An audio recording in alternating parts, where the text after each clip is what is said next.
యాదాద్రి భువనగిరి జిల్లా రాజపేట మండలం రఘునాథపల్లి గ్రామం సర్పంచ్ పల్లె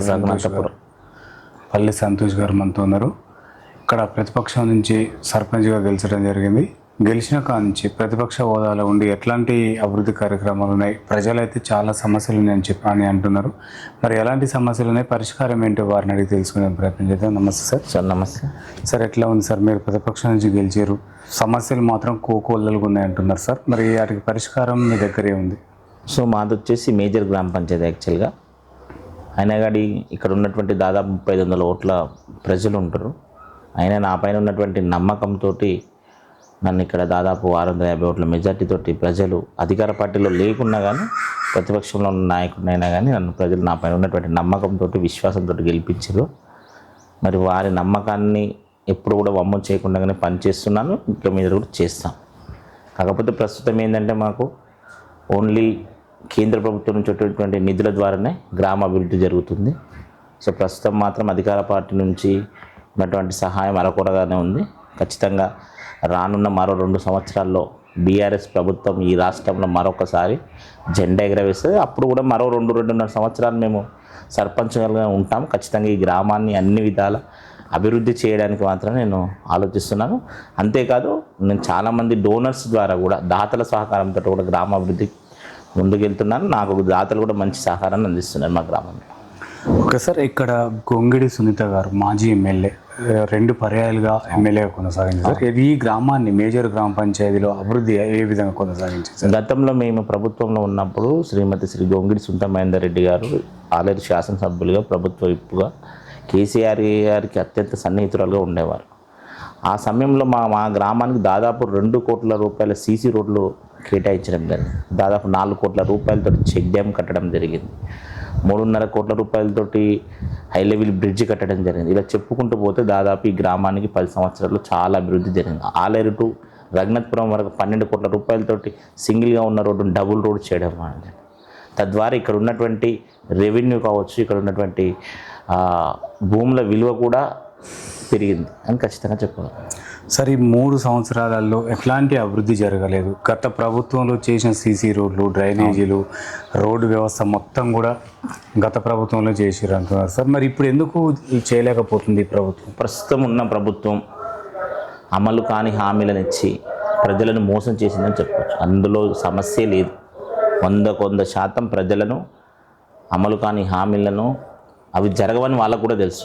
ఓన్లీ ప్రజలను మోసం చేసి ఓట్లు రాబట్టుకోవడం కోసం మాత్రమే ప్రజల ద్వారా ఓట్లు దండుకొని ఈరోజు ప్రభుత్వంలో ఎక్కిన తర్వాత గతంలో కేసీఆర్ గారు అమలుపరిచినటువంటి ఏ ఒక్క పథకాన్ని కూడా నామరూపాలు లేకుండా చేయాలనేటువంటి రేవంత్ రెడ్డి గారి ఒక దుర్బుద్ధి అనేది ఖచ్చితంగా ప్రజలు ఎదురుపడి తిరగబడి ఈ ప్రభుత్వాన్ని గద్దించేటువంటి రోజులు దగ్గర పడ్డాయి. దానికి అందులో సమస్య లేదు సార్. గత ప్రభుత్వంలో అనేకమైన పథకాలు తీసుకురావడం జరిగింది, అన్నీ అమలైనాయి. కానీ ఇక్కడున్న 6 గ్యారంటీలు కూడా అమలు కావట్లేవు అంటున్నారు సార్. మరి ఇక్కడ ఎక్కడ లోపం జరిగిందంటే? ప్రజలు ఆలోచిస్తున్నాం 6 గ్యారంటీలు అమలు జరగవని కూడా ప్రజలు కనీసం కేసీఆర్ గారు ఇచ్చినటువంటి పథకాలన్నా కొనసాగిస్తే బాగుండనేటువంటి ఉద్దేశంలో ప్రజలు ఉన్నారు. మినిమం ఈరోజు రైతు బంధు తీసేసిండు, రైతు బీమా తీసేసినావు. ఇవి చిన్నపిల్లలు డెలివరీలు అయితే హాస్పిటల్లో కేసీఆర్ కిట్ అని అందులో ఆ పాపకు సంబంధించిన సబ్బులు, టవల్స్, వాటికి సంబంధించిన హార్లిక్స్ బాక్సులు అట్లాంటి 5,000-6,000 ఒక కిట్ను కూడా నువ్వు తీసేసినావు. సరే నీ కేసీఆర్ పేరు అందులో నచ్చకపోతే రేవంత్ రెడ్డి అని కిట్టు పెట్టుకుని ఉంటుంది. తద్వారా ఏమైంది, డెలివరీలు చాలా పెరిగినప్పుడు కేసీఆర్ పీరియడ్లో. ఇప్పుడు డెలివరీలు మొత్తం తగ్గిపోయినాయి. ఆ చిన్నపిల్లలు తినేటువంటి వస్తువులను కూడా నువ్వు ఈరోజు కేసీఆర్ కుట్టు కూడా తీసిన నీ దుర్బుద్ధి అనేది అందులోనే అర్థమవుతుంది. మెయిన్ రైతు బీమా అనేది రైతు బీమాకు నువ్వు ఇన్సూరెన్సే కట్టలేదు. ఎక్కడి నుంచి రైతు బీమా వస్తుంది? ఈరోజు నీ దుర్బుద్ధి కళ్యాణ లక్ష్మి ఆడపిల్ల పెళ్ళికి ఇవ్వాల్సిన ₹1,00,000 కళ్యాణ లక్ష్మి నువ్వు 2 లక్షలు ఇస్తాను చెప్పిన, ₹1,00,000 ప్లస్ తులం బంగారం ఇస్తాను చెప్పిన. సరే తులం బంగారం ఇవ్వకపోయినా దేవుడు కనీసం ఆ ₹1,00,000 మళ్ళీ కేసీఆర్ ఇచ్చినటువంటి 1,16,000 ఇచ్చినా సరిపోతుంది ప్రజలు అనుకుంటారు. నువ్వు దాన్ని కూడా మొత్తం ఎత్తేసేటువంటి ప్రయత్నంలో ఉన్నావు. ఇది నిజంగా ఒక ఆడపిల్లలు రాష్ట్రంలో ఉన్న ప్రతి ఒక్క ఆడపిల్ల కూడా నీకు బుద్ధి చెప్పేటువంటి రోజు వస్తుంది సార్. మీరు వచ్చిన తర్వాత, మీరు సర్పంచ్గా గెలిచిన తర్వాత మీరు చేసిన అభివృద్ధి కార్యక్రమాలు ఏమి సార్? ఇక్కడ నేను దాదాపు సర్పంచ్ గెలిచి 8 నెలలు జరుగుతుందండి. మాకు వచ్చినటువంటి కేంద్ర ప్రభుత్వ నిధుల ద్వారా ఈ గ్రామంలో దాదాపు మాకు మెయిన్ రోడ్డుకు ఉన్నటువంటి సైడ్ డ్రైనేజ్, ఆ రోడ్డు డబుల్ రోడ్డు వేసినప్పుడు ఆ కాంట్రాక్టర్ చేసినటువంటి తప్పిదం ఏంటంటే సైడ్ డ్రైనేజ్ వేయలేదు. తద్వారా మా విలేజ్లో డ్రైనేజ్ సమస్య చాలా తీవ్రంగా పెరిగిపోయింది. ఎందుకంటే మా దగ్గర వీవర్స్ కాలనీలు ఎక్కువ ఉంటాయి. వాళ్ళు ఏంటంటే వాటర్ యూటిలైజేషన్ వాళ్ళకు చాలా ఎక్కువ ఉంటుంది. సో తద్వారా ఏమైందంటే మాకు మెయిన్ రోడ్డుకి ఆ సైడ్ డ్రైనేజ్ లేకపోవడం ఇబ్బంది జరిగింది. సో దాదాపు 10-15 లక్షల రూపాయలతోటి టెంపరవరీగా నేను side drainage work main road మీద చేపిస్తున్నాను. ఎక్కడెక్కడ డ్రైనేజ్ సమస్యలని అవన్నీ కూడా చేపిస్తున్నాము.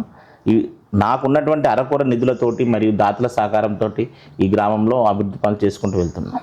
సార్, ఇక్కడ ఈ మేజర్ గ్రామ పంచాయతీలు ఇంకుడు గుంతలు కావాలని చెప్పేసి అంటున్నారు సార్. దానిపైన మీరు ప్రజలకు ఎలాంటి అవగాహన కలుగుతుంది? రీసెంట్గా మాకు జరిగినటువంటి జనరల్ బోర్డు మీటింగ్లో కూడా కేంద్ర ప్రభుత్వం కూడా విబిజీ రామ్జీ కింద గతంలో ఉన్నటువంటి ఎంజీఎన్ఆర్జీ మహాత్మా గాంధీ అది ఎత్తివేసింది ఖచ్చితంగా.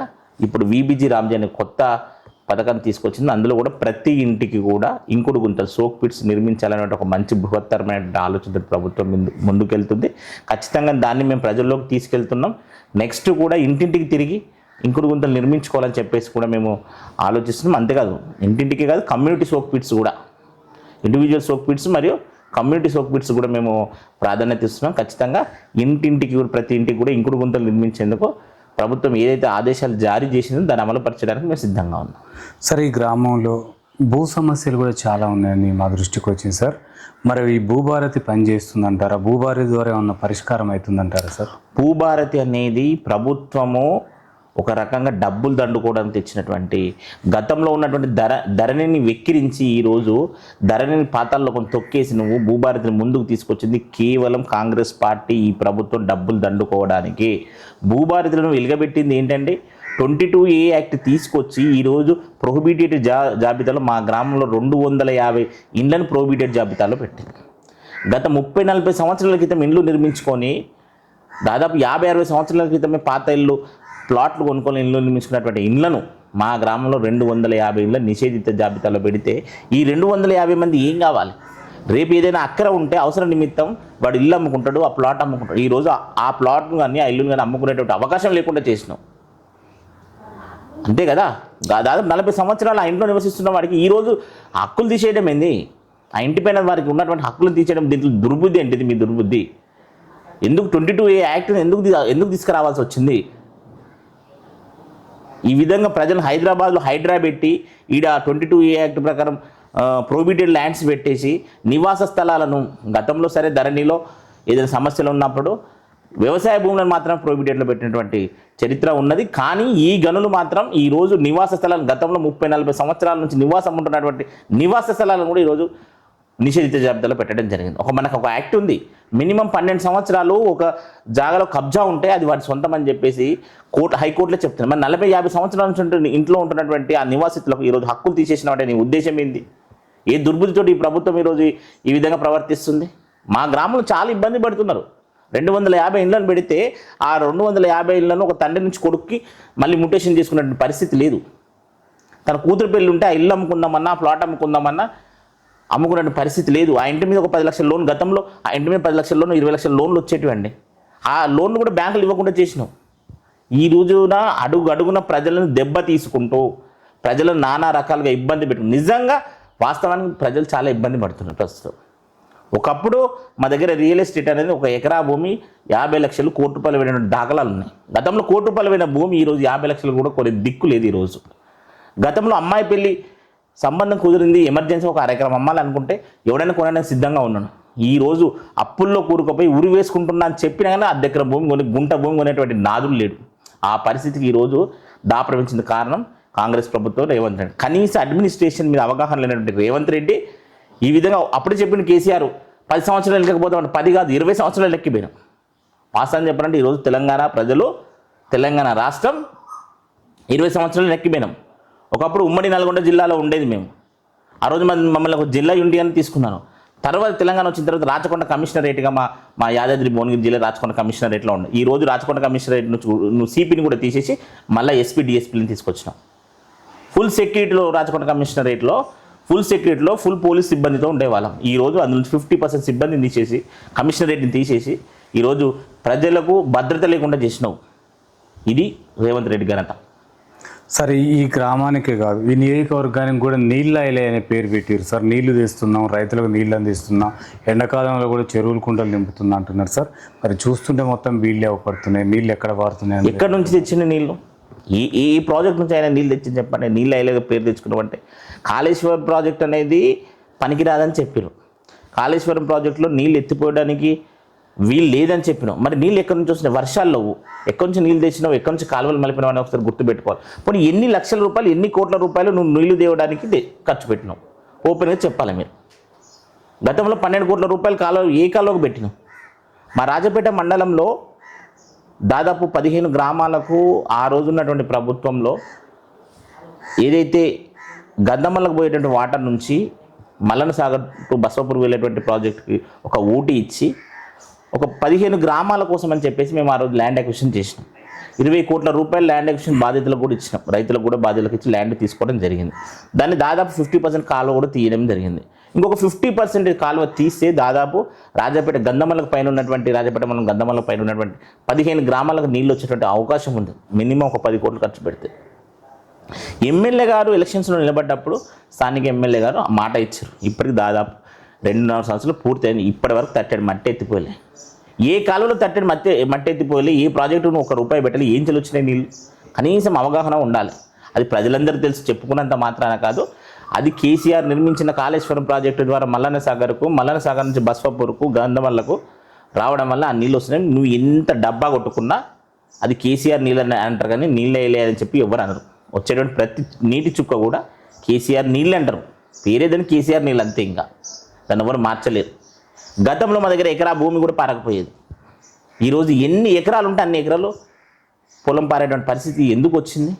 గతంలో పశువులకు నీళ్లు తాపడానికి కూడా మా దగ్గర నీళ్ళు చేతి పంపుల ద్వారా క్యాన్లలో బిందెల్లో నీళ్ళు తీసుకొని పశువులకు నీళ్ళు తాపినటువంటి చరిత్ర ఈ గ్రామంలో ఉంది.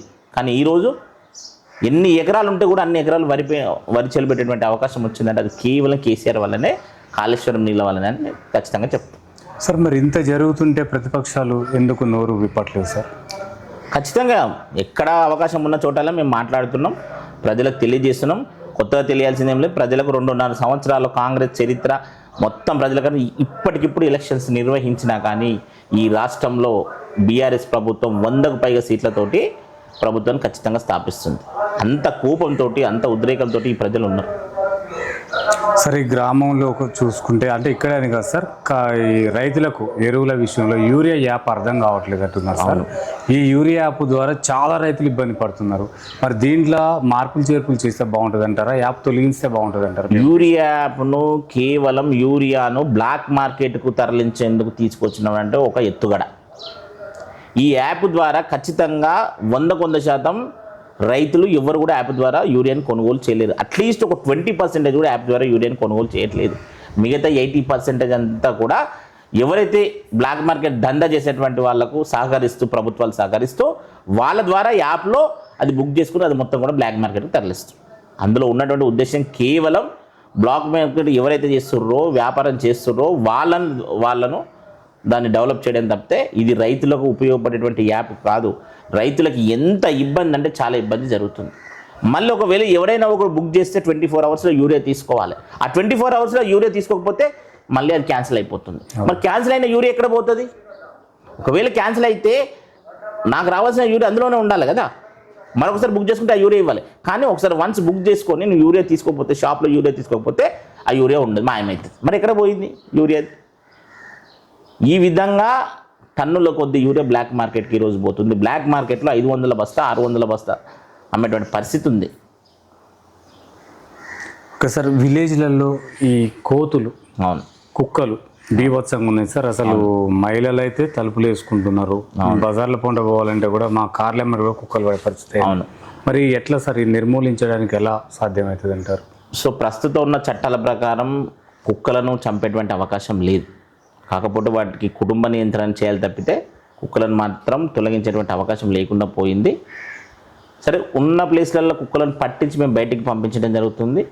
కోతుల విషయానికి వస్తే ఉన్నటువంటి పరిస్థితుల్లో అడవులు తగ్గిపోవడం వల్ల అడవులో ఉన్నటువంటి కోతులు మొత్తం కూడా గ్రామాలకు వస్తున్నాయి. కోతుల వల్ల చాలా ఇబ్బంది, ఇళ్ళకే కాదు వ్యవసాయం చేసుకున్నటువంటి రైతులకు కూడా చాలా ఇబ్బందిగా ఉన్నది. ఏ పంట వేసుకున్నా కానీ 100లాది కోతులు విపరీతంగా చేళ్ళపైన పడి చేళ్ళు ఖరాబ్ చేయడం, కూరగాయలు పెట్టుకున్న, పండ్లు పెట్టుకున్న, ఏది పెట్టుకున్న కోతులు నిజంగా చాలా ఇబ్బందికరంగా ఉంది. మేము గతంలో జరిగిన కలెక్టరేట్లో రీసెంట్గా జరిగినటువంటి మీటింగ్లో కూడా దీనిపైన మాట్లాడేదని, జనరల్ బాడీ మీటింగ్లో కూడా 2-3 సార్లు మాకు కోతుల నుంచి వీలైనంత వరకు కూడా వాటి సమస్యను చేస్తున్నాం.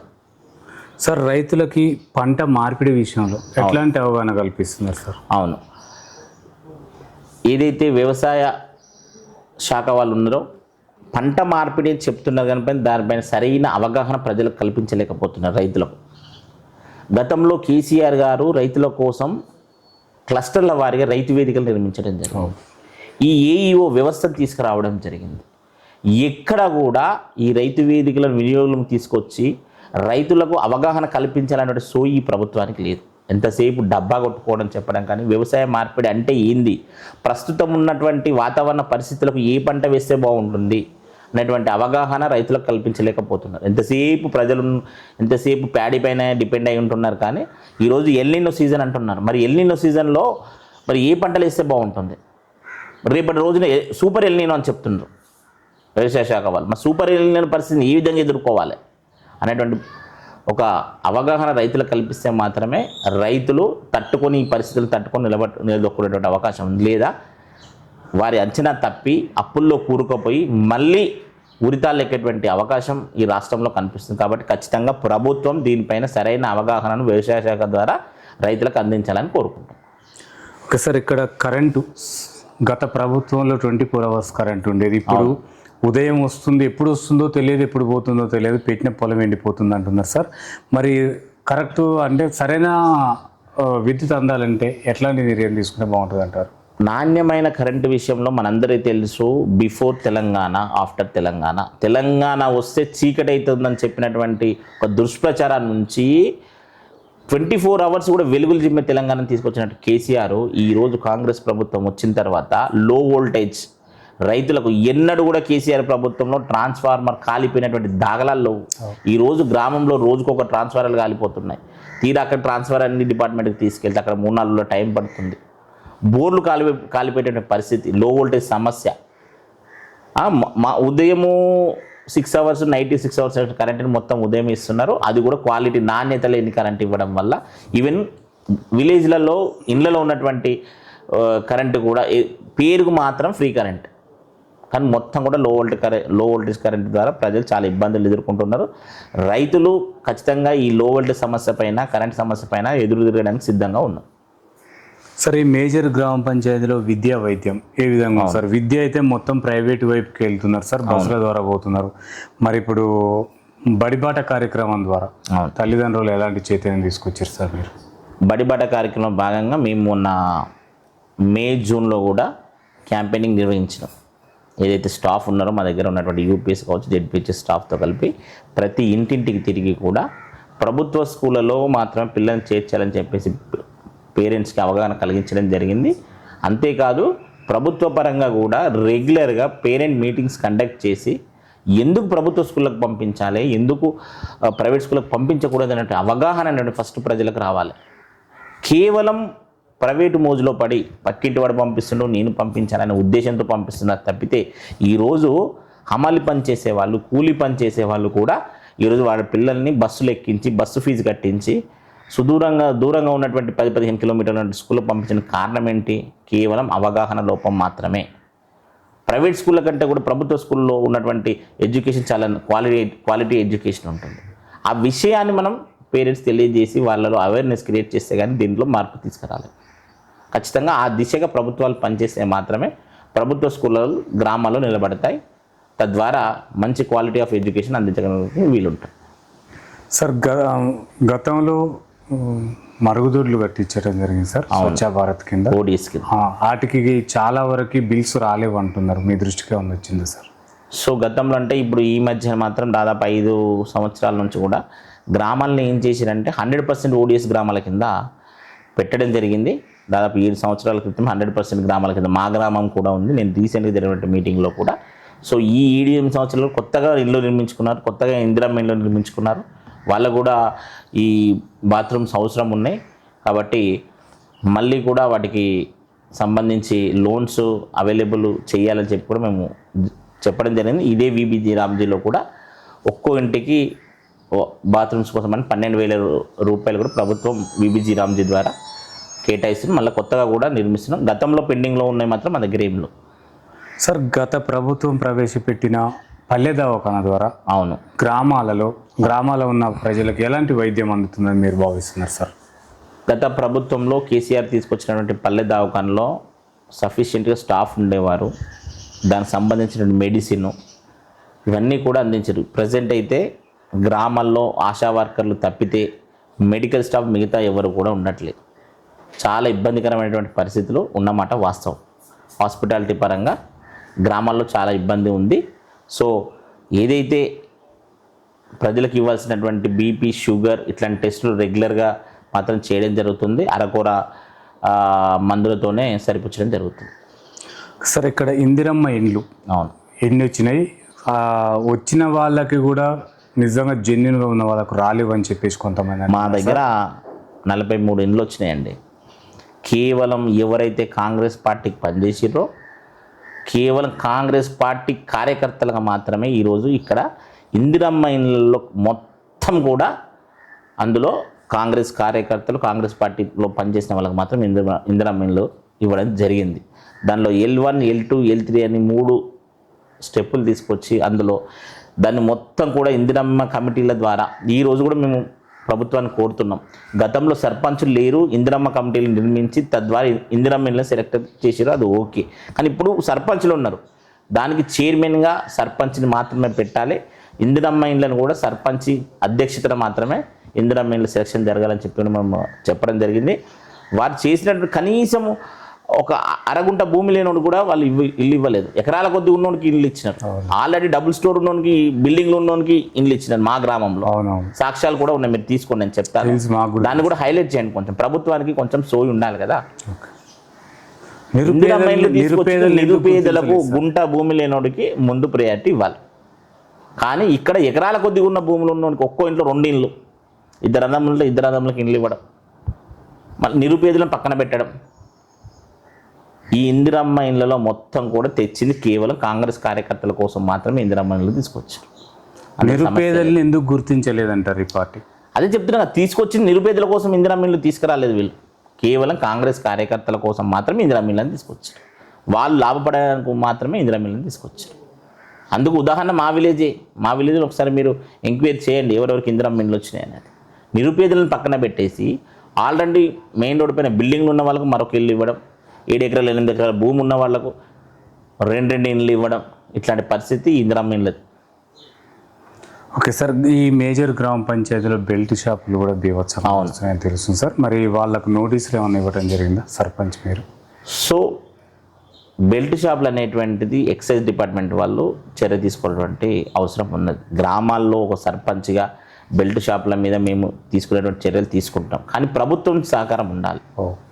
మేము చేసేటువంటి చర్యలకు ప్రభుత్వ సహకారము తోడైతేనే బెల్ట్ షాపులను నియంత్రించేటువంటి అవకాశం ఉంది. కానీ ప్రభుత్వం అనేది కేవలం ఈరోజు లిక్కర్ దందా పైన ఆధారపడి ఉన్నది. లిక్కర్ పైన వచ్చేటువంటి రెవెన్యూ పైన మాత్రం ఈ ప్రభుత్వం ఆధారపడి ఉన్నది. ఏదైతే గ్రామాల్లో ఏరులై పారని లిక్కర్ అనేది, కానీ మాకు కావాల్సిన రెవెన్యూ అనేటువంటి ఉద్దేశంతో నడిపిస్తుంది. కాబట్టి అంత ఈజీగా బెల్ట్ షాపులను మానించడం అనేది ఒక సర్పంచ్ వల్ల కాదు. ఖచ్చితంగా ప్రభుత్వం దీంట్లో ఇన్వాల్వ్మెంట్. ఈవెన్ ఒక లిక్కర్ షాప్ పైన కేసు అయితే ప్రభుత్వం పెట్టకూడదని చెప్తుంది. ఆ పరిస్థితుల్లో ఈరోజు బెల్ట్ షాపులు నడుస్తున్నాయి. సో అట్లాంటి పరిస్థితుల్లో ఒక సర్పంచ్గా మేము దాన్ని కంప్లీట్గా క్లోజ్ చేయడం అంత ఈజీ కాదు. మేము తీసుకున్నటువంటి చర్యలకు డిపార్ట్మెంట్ అనేటువంటి సహకరిస్తే ఖచ్చితంగా లిక్కర్ షాపులను, బెల్ట్ షాపులను మనము ఆపడం సాధ్యమవుతుంది. సార్ మీరు అధికార పార్టీ నుండి ఒత్తిడి ఎదుర్కొంటున్నారని తెలుస్తుంది సార్, మీకు ఎలాంటి ఒత్తిడి తీసుకొస్తున్నారు? స్థానికంగా ఉన్నటువంటి కాంగ్రెస్ పార్టీ వాళ్ళు ఎంతసేపు కక్ష రాజకీయాలతోటి ప్రతిపక్షంలో ఉన్నటువంటి సర్పంచ్లను ఇబ్బంది పెట్టేటువంటి పరిస్థితి మాత్రం ఈ కాన్స్టిట్యున్సీలో ఉంది, మా గ్రామంలో కూడా ఉంది. ఎక్కడ పడితే అక్కడ ఓన్లీ కాంగ్రెస్ పార్టీ సర్పంచులు ఉన్న చోటనే ఫండ్స్. మా పక్కన చిన్న గౌరవపల్లి 500 ఓట్లు ఉండవు, వాళ్ళకి ఇప్పటికీ 30 లక్షలు 40 లక్షల ఫండ్స్ ప్రభుత్వం ఇచ్చింది. మాది మేజర్ గ్రామ పంచాయతీ 3500 ఓట్లు ఉంటాయి. ఇక్కడ టీఆర్ఎస్ సర్పంచ్ అని చెప్పేసి 10-15 లక్షల ఫండ్స్ కూడా ఇప్పటికి కేటాయించలేదు మా దగ్గర. ఆ విధంగా చూసుకుంటే ఎక్కడైతే టీఆర్ఎస్ సర్పంచులు ఉన్నారో అక్కడ మహిళా భవన్లు ఇవ్వకపోవడం, ఎక్కడైతే టీఆర్ఎస్ సర్పంచులు ఉన్నారో అక్కడ ఈజీఎస్ ఫండ్స్ అలకేట్ చేయకపోవడం. ఫస్ట్ ప్రియారిటీ కాంగ్రెస్ సర్పంచ్లు, తర్వాత ఏమైనా మిగిలితే టీఆర్ఎస్ సర్పంచ్లు. ఈ విధంగా ప్రభుత్వం, కాంగ్రెస్ పార్టీ నాయకులు పనిచేస్తున్నారు. అడుగు అడుగున టీఆర్ఎస్ పార్టీ సర్పంచ్లు ఎక్కడ పనిచేస్తే అక్కడ అనగదొక్కేటువంటి ప్రయత్నం చేస్తున్నారు. ఈవెన్ మా గ్రామంలో కూడా అభివృద్ధిని అడ్డుకునేటువంటి ప్రయత్నాలు మా గ్రామం గురించి ఆ విధంగా ఎక్కడ టీఆర్ఎస్ సర్పంచ్లు ఉంటే అక్కడే జరుగుతుంది. సార్, ఈ గ్రామానికి ఆర్థిక వనరులు ఏమి ఉన్నాయి సార్? మా గ్రామానికి వచ్చేసి పెద్దగా మాకు రెవెన్యూ చాలా తక్కువ. విలేజ్ అనేది చాలా పెద్దది మండలంలో, కానీ మాకు ఉన్నటువంటి రెవెన్యూ చాలా తక్కువ. మేము ఎంతసేపు హౌస్ ట్యాక్సెస్ పైన డిపెండ్ అయ్యి మా సొంత వనరులు ఉంటాయి. అంతే తప్పితే మాకు సొంతంగా ఉన్నటువంటి వనరులు గ్రామ పంచాయతీకి ఏం లేదు. కేవలం కేంద్ర ప్రభుత్వం ద్వారా వచ్చేటువంటి 15th ఫైనాన్స్ పైన ఈ గ్రామంని మా గ్రామ పంచాయతీ నడిపేటువంటి పరిస్థితి ఈరోజు ఉన్నది. సరే, ఈ గ్రామంలో నిరుద్యోగ యువత చాలామంది ఉన్నారని తెలిసింది సార్. వాళ్ళకు జాబ్ మేళ ద్వారా ఏమన్నా ఉపాధి కల్పించే ఏర్పాట్లు చేస్తుందా ప్రభుత్వం? సో నేను ఎలక్షన్లో నిలబడ్డప్పుడే చెప్పాను, అట్లీస్ట్ మా గ్రామానికి స్మాల్ స్కేల్ ఇండస్ట్రీస్ తీసుకురావాలి, యువతకు ఇక్కడ ఉద్యోగ అవకాశాలు కల్పించినటువంటి నాకు ఉద్దేశం ఉంది. నాకున్నటువంటి పరిచయాల ద్వారా, నాకున్నటువంటి ఎన్ఆర్ఐ పరిచయాల ద్వారా కూడా ఇక్కడ ఏదైనా స్మాల్ స్కేల్ ఇండస్ట్రీస్ ఎస్టాబ్లిష్ చేసి వాళ్ళకి యువతకు ఇవ్వాలనేటువంటి మంచి ఆలోచన ఉంది. కానీ ప్రభుత్వ సహకారం అనేది చాలా ఇబ్బందికరంగా ఉంది. సో రానున్న 2-3 సంవత్సరాల్లో యువతకు ఖచ్చితంగా ఉపాధి అవకాశాలు వచ్చే విధంగా ప్రయత్నం చేస్తానని చెప్తున్నాను. సార్, ఇక్కడ మహిళా భద్రత మీరు ఎలా ఏర్పాటు చేస్తుంది సార్? అంటే గత ప్రభుత్వంలో మహిళలకు ఎట్లా న్యాయం జరిగింది, ఈ ప్రభుత్వంలో మహిళలకు ఎలాంటి రక్షణ కల్పిస్తుంది అంటారు సార్? ఈ ప్రభుత్వంలో మనందరికీ తెలుసు, మొట్టమొదట ఎవరైనా మోసపోయి ఈ ప్రభుత్వం ద్వారా అంటే అది మహిళలే. మొట్టమొదటిగా ఈ ప్రభుత్వం మాటలు విని, రేవంత్ రెడ్డి మాటలు విని ఈ రాష్ట్రంలో ఎవరైనా మోసపోయారంటే అది మహిళలే. మహిళలకు 2500 రూపాయలు ఇస్తాను చెప్పి, పెళ్ళి అయినటువంటి ప్రతి మహిళకు కూడా 2500 రూపాయలు ఇస్తాను చెప్పిన, లేదు. కాలేజీకి వెళ్ళి అమ్మాయిలకు స్కూటీలు ఇస్తానని చెప్పిన, లేదు.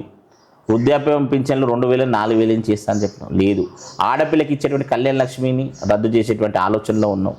ఈ విధంగా మహిళలను తులం బంగారం ఇస్తానని చెప్పిన, ఎక్స్ట్రాగా పెళ్ళికి తులం లేదు, మాసం లేదు, ఉన్నల కళ్యాణ లక్ష్మి 1,00,000 రూపాయలు కూడా తీసేటువంటి ఆలోచనలో ఉన్నాం. ఈ విధంగా మహిళలను అన్ని స్థాయిలో, అన్ని స్థానాల్లో, అన్ని స్థాయిలో కూడా మోసం చేసిన ప్రభుత్వం ఏదైనా ఉందంటే అది రేవంత్ రెడ్డి ప్రభుత్వం. అంటే ఉచిత బస్సు పెట్టిండు సార్. ఉచిత బస్సు, కేవలం ఉచిత బస్సును వాళ్ళు కూడా ఈరోజు ఉచిత బస్సు మాకు వద్దు నాయన, కేసీఆర్ గారు కొనసాగించినటువంటి అట్లీస్ట్ ఆ స్కీమ్లను కొనసాగించాలని చెప్పేసి మహిళలే కోరుకుంటున్నారు. ఉచిత బస్సు ద్వారా వారు ఉద్ధరించింది ఏమీ లేదు. ఎవరు ఉచిత బస్సు ద్వారా మహిళలు రోజు ఆడిగిరి పని పాట లేకుండా తిరగరు కదా. ఎప్పుడో నెలకో 2 నెలలకు ఒకసారి బస్సుకు పోతారు. ఈ రోజులో ప్రతి ఒక్కరికి 2 వీలర్ ఉన్నది, ఈ రోజు ప్రతి ఒక్క ఇంటికి కారు ఉన్నది. అప్పుడు ఉచిత బస్సు మీద ఆధారపడమని చెప్పి ఎవరు కూడా నేను డిమాండ్ చేయలేదు కదా ఉచిత బస్సు ఇవ్వమని చెప్పి. కేవలం ఉచిత బస్సు పేరు చెప్పుకుంటా మిగతా అన్ని రంగాల్లో కూడా మహిళలు మోసం చేస్తున్నారు. సరే, యాదాద్రి భువనగిరి అంటే గుట్టను టెంపుల్ అవును, కేసీఆర్ గారి ఆయామంలోనే అభివృద్ధి చెందిందని చెప్తున్నారు. ఇప్పుడున్న ప్రభుత్వం మేమే చేసినామని చెప్పేసి అంటున్నారు. ఇది ఎంతవరకు? గతంలో 1200 కోట్ల రూపాయలతోటి యాదాద్రి టెంపుల్ నిర్మించిన కేసీఆర్, సరే చివరి దశలో మరొక 300 కోట్లు ఏదో పెండింగ్, 200 కోట్లు పెండింగ్ ఉండే కాంట్రాక్టర్కి ఇవ్వాల్సినవి. 2.5 సంవత్సరాలు దాటినా కానీ ₹1 పాత బకాయి చెల్లించకపోగా, ₹1 కేసీఆర్ గారు గుట్టకొచ్చినప్పుడల్లా ప్రజల్లో ఒక ఆశ, ఖచ్చితంగా కేసీఆర్ గారు వస్తున్నారు, మరేదో ప్రకటిస్తారు, ఇక్కడ ఉన్నటువంటి రెవెన్యూ పెరుగుతాయి, ఇక్కడ ఉన్నటువంటి మా భూముల వాల్యూ పెరుగుతున్నట్టు ఒక ఆశ ఉండేది. కానీ ఈరోజు రేవంత్ రెడ్డి దాదాపు నాకు తెలిసి ఈ ప్రభుత్వం వచ్చిన తర్వాత 3 సార్లు 4 సార్లు యాదగిరిగుట్టకు ₹1 కూడా గుట్ట కేటాయించినట్టు దాఖలాలు లేవు. పోగా పైపెచ్చు ఇటీవల కమిటీ వేసారు, వైటీడీఏ కమిటీ వేసి అందులో ఎవరిని పెట్టినండి మీరు? మొత్తం బిజినెస్ మ్యాన్లను బోర్డ్ ఆఫ్ డైరెక్టర్స్గా 100 కోట్ల రూపాయలు ఒక్కొక్కరికి, ఒక మెంబరు వైటీడీలో ఒక మెంబర్ ఇవ్వాలంటే కూడా 100 కోట్ల రూపాయలు తీసుకొని ఈరోజు ఆ కమిటీని నిర్మించడం జరిగింది. ఎందుకు? స్థానికంగా ఎంతోమంది నాయకులు ఉన్నారు కదా, ఎంతోమంది కష్టపడ్డ వాళ్ళు ఉన్నారు కదా, ఒక్కరు ఉమ్మడి నల్గొండ జిల్లాలో ఒక్కరికి కూడా స్థానం కల్పించలేదు. ఈరోజు వైటీడీఏలో పూర్తి కమిటీని డబ్బుల కోసం మాత్రమే కమిటీ వేసినాము, డబ్బుల కోసం మాత్రమే 100 కోట్ల రూపాయలు తీసుకొని ఆ కమిటీ మెంబర్లను సెలెక్షన్ చేసినాం అనేది ఇక్కడ ఉన్నటువంటి స్థానిక ప్రజలందరికీ కూడా తెలుసు. ఖచ్చితంగా కేసీఆర్ ప్రభుత్వం వచ్చిన తర్వాతనే మళ్ళీ ఆ గుడి అభివృద్ధి చెందుతున్నటువంటి అవకాశం ఉంది. సరే, ఇక్కడ అంటే దాన్ని ఏమంటారు, ఉపాధి హామీ ద్వారా ఎట్లాంటి సేవలు అందించారు? ఇక్కడ ఉన్న రైతులకు కూడా చాలామంది రైతులకు పొలాల దగ్గరికి వెళ్ళే డొంకలు సార్ పెండింగ్ ఉందని చెప్పేసి అంటున్నారు. మరి అవి ఎప్పుడు పూర్తి అవుతాయి? ఉపాధి హామీ ద్వారా ఏం చేయలేకపోయారా? ఇంతకుముందుగా చెప్పాము, ప్రస్తుతం గ్రామ పంచాయతీలు నడుస్తున్నాయంటే కేవలం ఉపాధి హామీ 15th ఫైనాన్స్ ద్వారా మాత్రమే గ్రామ పంచాయతీలు నడుస్తున్నాయి. స్టేట్ గవర్నమెంట్ నుంచి ఈ 2.5-3 సంవత్సరాల్లో ఒక్క రూపాయి కూడా గ్రామానికి రాలేదు. రేవంత్ రెడ్డి సర్కార్ నుంచి ఒక్క గ్రామ పంచాయతీ ఉపాధి హామీ ద్వారానే ఈరోజు కూలీ పని దొరుకుతుంది. ఉపాధి హామీ ద్వారా మేము ఫామ్ పాండ్స్ తవ్వించడం జరిగింది. ఉపాధి హామీ ద్వారా నీటి కుంటలు తోడించడం జరిగింది. ఉపాధి హామీ ద్వారానే ఈరోజు ఎవెన్యూ ప్లాంటేషన్ చేయడం జరుగుతుంది. నర్సరీలో మొక్కలు పెంచడం జరుగుతుంది. ఉపాధి ఏదైతే మెటీరియల్ కాంపోనెంట్ కింద మాత్రం మేము సీసీ రోడ్లు వేయడం జరుగుతుంది. అది తప్పితే state government fund, special fund, SDF అనే ఫండ్ ఒక్క రూపాయి కూడా గ్రామాలకు లేదు. ఈరోజు 15th ఫైనాన్స్లో మాకు రావాల్సినట్టు బకాయిలు ఇంకా 2-3 బకాయిలు ఉన్నాయి. ఆల్రెడీ 16th ఫైనాన్స్లో ఉన్నాం మేము. ఈజీఎస్ పోయింది, ఎన్ఆర్ఈజీఎస్ పోయి విబిజీ రామ్జీలోకి వచ్చినాం. 15th ఫైనాన్స్ మొన్న జూన్లో కంప్లీట్ అయింది. 16th ఫైనాన్స్లో ఉన్నాం. 16th ఫైనాన్స్ కూడా ఇంకొక రూపాయి రాలేదు. 15th ఫైనాన్స్ ఇంకా కంప్లీట్ అవ్వలేదు. ఈరోజు ఉపాధి హామీ ద్వారానే సీసీ రోడ్లు, ఉపాధి హామీ ద్వారానే మహిళా సంఘాలు, ఉపాధి హామీ ద్వారానే గ్రామంలో నుండి దాదాపు 300-400 మంది కూలీలకు 100 రోజుల పని కల్పించగలుగుతున్నాం. ఇలాంటి మంచి బృహత్కరమైనటువంటి కార్యక్రమాలు ఉపాధి హామీ ద్వారా చేసినాం. కానీ విబిజీ రామ్జీకి వచ్చేసరికి అందరూ కూడా డిసప్పాయింట్లో ఉన్నారు. ఎందుకంటే గతంలో ఉపాధి హామీలో ఎన్ఆర్ఈజీసీలో 90% సెంట్రల్ గవర్నమెంట్ షేర్ ఉంటే 10% స్టేట్ గవర్నమెంట్ షేర్ ఉండే. కానీ ఇప్పుడు 60% విబిజీ రామ్జీలో తీసుకొచ్చిన విబిజీ రామ్జీలో 60% సెంట్రల్ గవర్నమెంట్ షేర్ ఉంది, 40% స్టేట్ గవర్నమెంట్ షేర్ ఉంది. తద్వారా ఖచ్చితంగా రాష్ట్రాలకు నష్టం జరిగేటువంటి అవకాశం ఉన్నది. రాష్ట్ర ప్రజలకు కూడా నష్టం జరిగేటువంటి అవకాశం ఉన్నది. కాబట్టి విబిజీ రామ్జీని ఎవరు కూడా ఒప్పుకోవడం లేదు. సర్పంచ్లో కూడా ఖచ్చితంగా విబిజీ రామ్జీని రద్దు చేసి ఈజీఎస్ని మళ్ళీ ముందుకు తీసుకురావాలి. ఏదైతే 90% షేర్ సెంట్రల్ గవర్నమెంట్ రావాల్సిన షేర్ దాన్ని కొనసాగించాలని కోరుకుంటున్నాను. సార్, రాష్ట్ర వ్యాప్తంగా రావట్లేవు అంటారు సర్పంచ్ నిధులు రాష్ట్ర ప్రభుత్వం నుంచి? ఓన్లీ బీఆర్ఎస్ పార్టీ వాళ్ళకి రావట్లేవు అంటారు? రాష్ట్ర ప్రభుత్వం నుంచి ఏ గ్రామానికి రావట్లేదండి. కాంగ్రెస్ సర్పంచులు కాదు, టీఆర్ఎస్ సర్పంచులు కాదు. రాష్ట్రం నుంచి ఏ గ్రామ పంచాయతీకైనా ఒక్క రూపాయి వేసినటువంటి దాఖలాలు ఉన్నాయో చూపించాలి. కేంద్ర ప్రభుత్వం నుంచి వచ్చే నిధులు తప్పితే ఏదైతే 15th ఫైనాన్స్ మనకు రావాల్సిన, మనకు హక్కుగా, మనకు వాటాగా రావాల్సినటువంటి అమౌంట్ తప్పితే గతంలో ఉన్నటువంటి బకాయిలు, గత 2 సంవత్సరాల బకాయిలు ప్లస్ ఆల్రెడీ మేము కూడా 6 months కంప్లీట్ చేసుకున్నాం. ఈ బకాయిలు ఇంకా కూడా రావాల్సింది ఉంది. ఆ వాటిపైన మేము డిపెండ్ అయిన ఈరోజు గ్రామాలు నడుస్తున్నాయి తప్పితే స్టేట్ గవర్నమెంట్ నుంచి ఒక్క రూపాయి వచ్చింది లేదు. అది కాంగ్రెస్ సర్పంచ్ కావచ్చు, టీఆర్ఎస్ సర్పంచ్ కావచ్చు, బీజేపీ సర్పంచ్ కావచ్చు. ఒక్క రూపాయి కూడా ఈ 2.5-3 సంవత్సరాల్లో రాష్ట్ర ప్రభుత్వం గ్రామాలకు ఇవ్వలేదు. ఈరోజు శానిటేషన్ జరుగుతుందంటే 15th ఫైనాన్స్ సెంట్రల్ గవర్నమెంట్ నిధుల ద్వారా జరుగుతుంది. ఈరోజు ఈవెన్ వాటర్ విషయానికి వస్తే మిషన్ భగీరథ నీళ్లు గతంలో మాకు everyday mission Bhagiratha water 24 hours వచ్చేటివి. కానీ ఇప్పుడు డే బై డే చేసేది దాన్ని, డే బై డే 12 hours మాత్రమే. తద్వారా ఏమైంది, గ్రామాల్లో వాటర్ సమస్య చాలా తీవ్రంగా ఉంది. ప్రజెంట్ ఎల్లినో పరిస్థితి ఉంది. అక్కడ కాళేశ్వరంలో వాటర్ని లిఫ్ట్ చేయడం లేదు.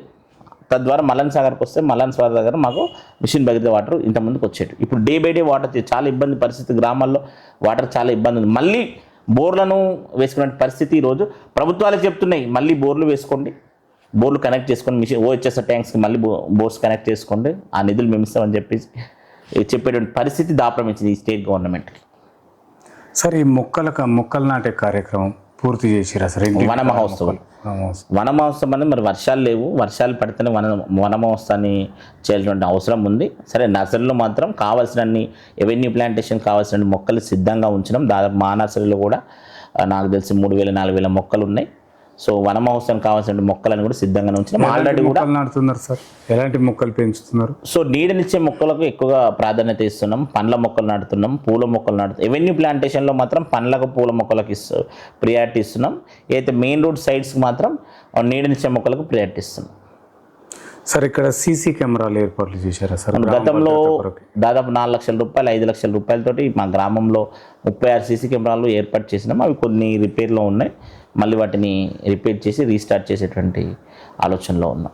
సరే, నిరుద్యోగ యువతకి గ్రంథాలయ ఏర్పాట్లు, దాంట్లో సరైన బుక్కులు కావాలి, న్యూస్ పేపర్స్ కావాలి, ఎట్లాంటి ఏర్పాట్లు ఏమైనా చేశారు? సో గ్రంథాలయం కావాల్సిన ఏర్పాట్లు కూడా చేసినాం. ఆల్రెడీ వాటికి కావాల్సిన మెటీరియల్, బుక్స్ మాత్రం మా దగ్గర రెడీగా ఉన్నాయి. ఒక బిల్డింగ్ కోసం మేము వెతుకుతున్నాం. మాకు కావాల్సినటువంటి ఆ బిల్డింగ్ ఇంకా దొరకట్లేదు. అది దొరకగానే మేము గ్రంథాలయం స్టార్ట్ చేసే ఆలోచనలో ఆల్రెడీ ఉన్నాం. దానికి కావాల్సిన మెటీరియల్ కావచ్చు, ఫర్నిచర్ కావచ్చు, అంతా కూడా మా దగ్గర రెడీగా ఉంది. సార్, తడి చెత్త, పొడి చెత్త వేరు చేసే విషయంలో మీ గ్రామ పంచాయతీ సిబ్బంది పనితీరు ఏ విధంగా ఉంది సార్? సో పైనుంచి కూడా మాకు ఆదేశాలు ఉన్నాయి కలెక్టర్ గారి నుంచి కూడా తడి చెత్తను పొడి చెత్తను వేరువేరుగా సేకరించాలని చెప్పేసి. గతంలో చెత్త సేకరణ అనేది తడి చెత్తను పొడి చెత్తను కూడా ఒకే దగ్గర చేసినాం. ఇటీవల వచ్చినటువంటి ఇన్స్ట్రక్షన్స్ ద్వారా కలెక్టర్ గారి దగ్గర వచ్చినటువంటి ఇన్స్ట్రక్షన్ ద్వారా తడి చెత్త పొడి చెత్త సపరేట్ బాక్సులు పెట్టినాము. ఇప్పుడు ప్రతి ఇంటికి కూడా తడి చెత్తను పొడి చెత్తను వేరువేరుగా తీసుకొని దాన్ని డంపింగ్ యార్డ్లకు తరలించడం చేస్తున్నాం. ఆ పని కూడా మా సిబ్బంది కానీ మా గ్రామ పంచాయతీ ద్వారా బాగానే జరుగుతుంది. సార్, ఈ గ్రామ పంచాయతీ సిబ్బందికి పని ఒత్తిడి ఎక్కువ అవుతుంది, తర్వాత సరైన సమయానికి జీతాలు రావట్లేదు అని చెప్పేసి అంటున్నారు సార్. 100% వాళ్ళు కూడా మా దృష్టికి తీసుకొచ్చారు. మరి ఈ సమస్యను ఎలా పరిష్కరిస్తారు సార్? ప్రభుత్వము ఎవ్రీ మంత్ ఎవరికి జీతాలు ఇచ్చినా ఇవ్వకున్నా గ్రామ పంచాయతీ మున్సిపాలిటీలో పనిచేసే వారికి ఫస్ట్ ప్రయారిటీ ఇచ్చి వాళ్ళకు జీతాలు ఇస్తే బాగుంటుంది. ఎందుకంటే ఆల్రెడీ మా మేజర్ గ్రామ పంచాయతీ తక్కువ స్టాఫ్ సిబ్బంది. సో ఆ సిబ్బందితో కూడా మాకు మొత్తం గ్రామాన్ని శానిటేషన్ చేసేటువంటి అవకాశం లేకుండా పోయింది. నేను కూడా ఇటీవల జరిగినటువంటి మీటింగ్లు చెప్తూనే ఉన్నాను, నాకు మరొక 4-5 సిబ్బందిని పెంచాలని. ఒక నా గ్రామమే కాదు, అన్ని గ్రామాల్లో కూడా సిబ్బంది కొరత ఉన్నది. దాన్ని మనము ఆల్టర్నేటివ్గా మిషన్స్ ద్వారా దాన్ని మాత్రం మనం 100% క్లియర్ చేయడం జరుగుతుంది. ఓన్లీ సిబ్బంది పైన డిపెండెంట్ మొత్తం శానిటేషన్ జరగాలంటే చాలా ఇబ్బందికరం. కాబట్టి ప్రతి గ్రామానికి కూడా క్లీనింగ్ మిషన్స్ ప్రభుత్వం ప్రొవైడ్ చేస్తే బాగుంటుంది. సార్, కొంతమంది యువకులు సార్, నిరుద్యోగ యువకులు మద్యం సేవించిన తర్వాత ఆ తాగి పడేసిన బాటిల్స్ పొలాలలో వేయటం కానీ రోడ్ల మీద పగలగొట్టడం కానీ జరుగుతుంది సార్. మరి ఇవన్నీ కాకుండా వాళ్ళు పోలీసుల ద్వారా ఏమైనా అవగాహన సదస్సులు ఏర్పాటు చేశారా సార్? అదే చెప్తున్నాం కదా, యువత అనేది మద్యానికి బానిస అయిపోయిందండి. కేవలం ప్రభుత్వం దూరదృష్టి ఎంతసేపు ఆల్కహాల్ పైన, వైన్స్ల పైన, బార్ల పైన రెవెన్యూ పెంచుకోవాలి తప్పితే తద్వారా ప్రజలు ఎంత నష్టపోతున్నారు, యువత ఎంత నష్టపోతుంది అన్నట్టు ఆలోచన ప్రభుత్వానికి లేదు. ఇటీవల గాంజా అనేది గ్రామాల్లో ఎక్కువైపోయింది. తద్వారా యువత మొత్తం కూడా చెడిపోతుంది. 30-40 సంవత్సరాలకే యువత పరిస్థితి దారుణంగా తయారైనటువంటి పరిస్థితి మోపైంది. మీరు అన్నట్టుగా మద్యం ఎక్కడ పడితే అక్కడ సేవించి, రైతుల పొలాల్లో కూర్చొని మద్యం సేవించి బాటిల్ పగలగొట్టడం, పశువులకు ఇబ్బంది జరగడం, రైతులకు ఇబ్బంది జరగడం అనే పరిస్థితి. దీనికి ఒకే ఒక కారణం ప్రభుత్వం ఎమర్జెన్సీగా ఏవైతే వైన్స్ల పక్కన షాప్స్ ఇచ్చినా అందులో మాత్రం కూర్చొని తాగేటువంటి పర్మిట్ రూమ్లో మాత్రమే కూర్చొని తాగేటువంటి నిబంధన ఉన్నా కానీ దాన్ని ఎక్కడ కూడా స్ట్రిక్ట్గా చేయట్లేదు డిపార్ట్మెంట్ అనేది. ఎక్సైజ్ శాఖ వాళ్ళు కూడా ఎక్కడ పడితే అక్కడ రోడ్ల పైన, ఎక్కడ పడితే అక్కడ చెట్ల కింద వ్యవసాయ భూములు తాగడం వల్ల చాలా ఇబ్బంది జరుగుతుంది. ఖచ్చితంగా ప్రభుత్వం దానిపైన చర్యలు తీసుకోవాలి. ఎంతసేపు దానిపైన వచ్చేటువంటి రెవెన్యూ పైన సోయింది తప్పితే తద్వారా ప్రజలకు జరిగేటువంటి నష్టం ఏందనేది మాత్రం ప్రభుత్వం సోయలేదు. సరే, ఇక్కడ గ్రామ సభల ద్వారా ఎలాంటి సమస్య మీ దృష్టికి వచ్చింది, వాటిని ఎలా పరిష్కరిస్తారు సార్ మీరు? సో మేము ఎవ్రీ 2 months ఒకసారి గ్రామ సభ పెడతాం. ఎలాంటి సమస్య అయినా లిఖితపూర్వకంగా గ్రామ ప్రజలు మాకు ఇస్తారు. మ్యాక్సిమం ఆ సమస్యను పరిష్కరించే దిశగా మాత్రమే మేము పనిచేస్తున్నాం. ఎక్కడైనా డ్రైనేజ్ సమస్య కావచ్చు, ఎక్కడైనా వాటర్ లీకేజ్ సమస్య కావచ్చు, ఎక్కడైనా మిషన్ భగీరథ వాటర్ సమస్య కావచ్చు, ఇట్లాంటి సమస్యలు మా దృష్టికి, కోతులు, కుక్కలు, మేకలు, పందులు, ఇట్లాంటి సమస్యలు అన్నీ కూడా మా దృష్టికి వస్తున్నాయి. వాటిని పరిష్కరించే దిశగా మాత్రం మేము పనిచేస్తున్నాం. సార్, ఉప సర్పంచుల ద్వారా మీకు ఏమన్నా ఇబ్బంది కలుగుతుంది? అట్లాంటి ఇబ్బంది చెక్ పవర్స్ విషయంలో ఉన్నాయి. కొన్ని గ్రామాల్లో సమస్యలు ఉన్నాయి. కొన్ని గ్రామాలు ఎవరికైతే పొసగ సర్పంచ్కి, ఉప సర్పంచ్కి తద్వారా మాత్రం ఇబ్బందులు ఉన్నమాట వాస్తవమే. సరే, మా గ్రామాల్లో మాట అట్లాంటి పరిస్థితి ఏం లేదు. అందరం కలుపుకపోయి మేము గ్రామ పంచాయతీ నడిపిస్తున్నాం. వారు ఒక పార్టీకి చెందిన వారిని, నేను ఒక పార్టీకి చెందిన వాడిని. మా అందరి ఆలోచన, మా అందరి దృష్టి గ్రామ అభివృద్ధి కాబట్టి అందరం కలిసిపోయి పనిచేస్తున్నాం. నాకు అట్లాంటి ఇబ్బంది ఏం లేదు. సరే, గ్రామ ప్రజలకు మీరు ఏం చెప్పాలనుకుంటున్నారు సార్? గ్రామ ప్రజలకు ప్రస్తుతం నాకున్న ఆలోచన ప్రకారం, నాకున్నటువంటి ఇన్ఫర్మేషన్ ప్రకారం నేను ఈ 8 నెలల్లో ప్రజలకు చాలా పనులు చేసి పెట్టినా, ఎవరు ఏ సమస్య మీద ఫోన్ చేసినా, ఎవరు ఏ సమస్య మీద గ్రామ పంచాయతీకి వచ్చినా వెంటనే దాన్ని పరిష్కరించే దిశగా ముందుకెళ్తారు. మేజర్ మాకున్నటువంటి ప్రాబ్లం డ్రైనేజ్ సమస్యలే. నెక్స్ట్ లీకేజ్ సమస్యలు, పైప్ లైన్ లీకేజ్ సమస్యలు. ఎన్ని పైప్ లైన్ లీకేజీలు ఉన్నా అన్ని క్లియర్ చేసినాం. డ్రైనేజ్ సమస్యలు కూడా క్లియర్ చేస్తున్నాం. ఇంకా వాటర్ సమస్య అంటే మా దగ్గర పెద్దగా ప్రెసెంట్ అయితే లేదు. సో ఏదైతే మిషన్ భగీరథ, గతంలో ఏమైందంటే గతంలో ఉన్న బోర్లు కూడా మొత్తం క్లోజ్ చేసి అందరం కూడా మిషన్ భగీరథ మీద డిపెండ్ అయినాం. సో ఆ మిషన్ భగీరథ వాటర్ ఇప్పుడు తగ్గిపోవడం వల్ల ఇప్పుడు సమస్య మళ్ళీ పునరావృతం అవుతుంది. సో దానికి కావాల్సినట్టు ఆల్టర్నేటివ్ సోర్సెస్ అన్నీ కూడా మేము సిద్ధంగా చేస్తున్నాం. ఒకవేళ ఎల్నినో కాదు, రేపు సూపర్ ఎల్నినో వచ్చినా కానీ దాన్ని ఎదుర్కోవడానికి సిద్ధంగా ఉన్నాం.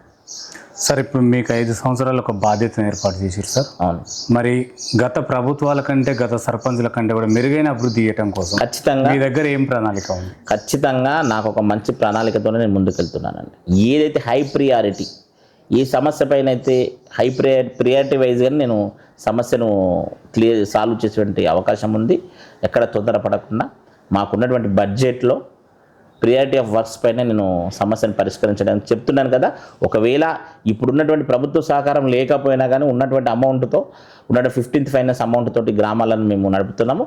ఖచ్చితంగా 2.5 సంవత్సరాల తర్వాత కేసీఆర్ గారు మరొకసారి జెండా ఎగరవేస్తారు. ఈ రాష్ట్రంలో ఖచ్చితంగా బీఆర్ఎస్ ప్రభుత్వం మళ్ళీ వస్తుంది. అది ప్రజల యొక్క ఆశ, ఆకాంక్ష. కాబట్టి ఖచ్చితంగా ఆ 2.5 సంవత్సరాలు కూడా మళ్ళీ మేము సర్పంచులుగా అధికారంలో ఉంటాం. కాబట్టి మరో రానున్న 2.5 సంవత్సరాల్లో గ్రామాభివృద్ధి ఖచ్చితంగా చేస్తామని చెప్తున్నాను. సరే, ఈ గ్రామ సర్పంచు గ్రామ అభివృద్ధి కొరకి అధికార పార్టీలకు పోతాడని అక్కడక్కడ గుసగుసలు. ఎట్లాంటి నెవర్, నా పైన అట్లాంటి అవకాశమే ఉండదు. ఎందుకంటే మేమంతా కూడా కరుడుగట్టిన టీఆర్ఎస్ కార్యకర్తలం. పోయే వాళ్ళమైతే ఎన్నడూ ఉన్నటువంటి అధికార పార్టీ ఒత్తిళ్లకు మేము గెలిచిన 1 monthలోనే పోయేవాళ్ళం. అట్లాంటి పరిస్థితి మా కాన్స్టిట్యున్సీలో ఎక్కడా కూడా లేదు. నాకు తెలిసి ఈ కాన్స్టిట్యున్సీలో 75 సర్పంచులు ఎన్నడూ లేని విధంగా ప్రతిపక్షంలో 75 సర్పంచులు గెలిచిన చరిత్ర ఈ కాన్స్టిట్యున్సీలో బీఆర్ఎస్ పార్టీకి ఉన్నది. ఈ 75 సర్పంచుల్లో నాకు తెలిసి 1, 2, 3 తప్పితే ఎవ్వరు కూడా అధికార పార్టీలకు మారినటువంటి అవకాశమే లేదు. సార్, ఫైనల్గా రేపు రానున్న ఎంపీటీసీ, జెడ్పీటీసీ ఎన్నికలలో ప్రజలు ఎలాంటి తీర్పు ఇవ్వబోతున్నారని మీరు భావిస్తున్నారు సార్? రానున్న ఆల్మోస్ట్ మనం ఇప్పుడు ఎంపీటీసీ పదవులు అయిపోయి కూడా 2 సంవత్సరాలు అవుతుంది. అంత దమ్ము ఇప్పుడు రేవంత్ రెడ్డికి లేదు. స్థానిక ఎలక్షన్స్ వెళ్ళే దమ్ము కూడా రేవంత్ రెడ్డికి లేదు. సర్పంచ్ ఎలక్షన్స్ నిర్వహించాలంటే 2 సంవత్సరాలు అయింది రేవంత్ రెడ్డి. ఇక ఎంపీటీసీ ఎలక్షన్స్ నిర్వహిస్తారన్న ఆశ, జెడ్పీటీసీ ఎలక్షన్స్ నిర్వహిస్తే ఆశ మాత్రం ఎవరికి లేదు. అందుకే కదా దొంగతనంగా నువ్వు పిఎస్సిఎస్సి సహకార కేంద్రం సంబంధించిన ఎలక్షన్స్ను నామినేటెడ్ చేసి ఈరోజు చైర్మన్లను ఎన్నుకుంటే హైకోర్టు నీకు చివాట్లు పెట్టి దాన్ని రద్దు చేసింది.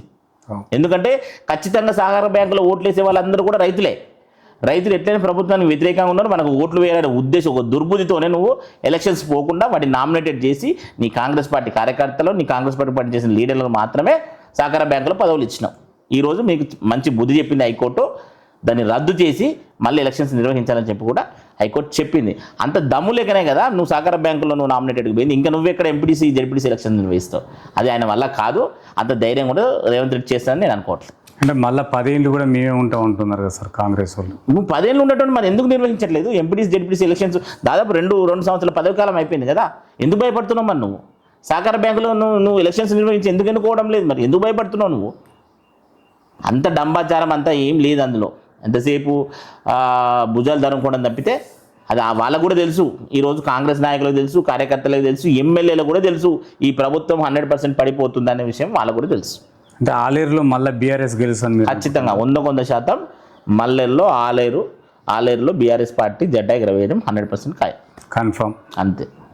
Okay, thank you sir. చూస్తున్నాండి మీ తెలుగు మరో వ్యక్తితో మేము ముందుకు వస్తాం. Thank you.